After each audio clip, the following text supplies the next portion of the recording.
ఈ రోజు మనం బెల్ల పొంగల్ ఎలా చేసుకోవాలో ఈ వీడియోలో తెలుసుకుందాం. హలో ఫ్రెండ్స్, వెల్కమ్ టు డిన్ని రుచులు యూట్యూబ్ ఛానల్. దబర్లో కొన్ని బియ్యం, కొంచెం పెసరపప్పు, కొంచెం పచ్చెనగపప్పు నీళ్లు పోసుకొని శుభ్రంగా కడుక్కోవాలి. బియ్యం పప్పులు కలుపుకొని ఒక గ్లాస్ నిండా అయితే 4 గ్లాసులు నీళ్లు పోసుకోవాలి.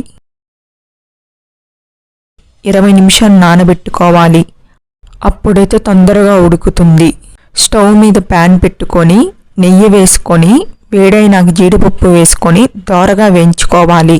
గిన్నె పెట్టుకొని బెల్లం కరిగేంత నీళ్లు పోసుకొని మరుగుతున్నప్పుడు బెల్లం వేసుకొని కరిగినాక బెల్లం పాకాన్ని వడగట్టుకుంటే ఇసుకుంటే వచ్చేస్తుంది.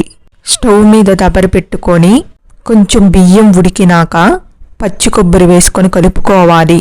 మూత పెట్టుకొని మెత్తగా అయ్యేంత వరకు ఉడికించాలి. రుచికి సరిపడినంత బెల్లం పాకం వేసుకొని బాగా కలుపుకొని దగ్గరగా అయ్యేంత వరకు ఉడికించాలి. కాగబెట్టుకున్న పాలు పోసుకొని బాగా కలుపుకోవాలి.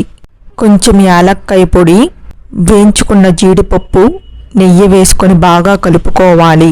అంతే ఫ్రెండ్స్, ఎంతో రుచికరమైన బెల్ల పొంగల్ రెడీ.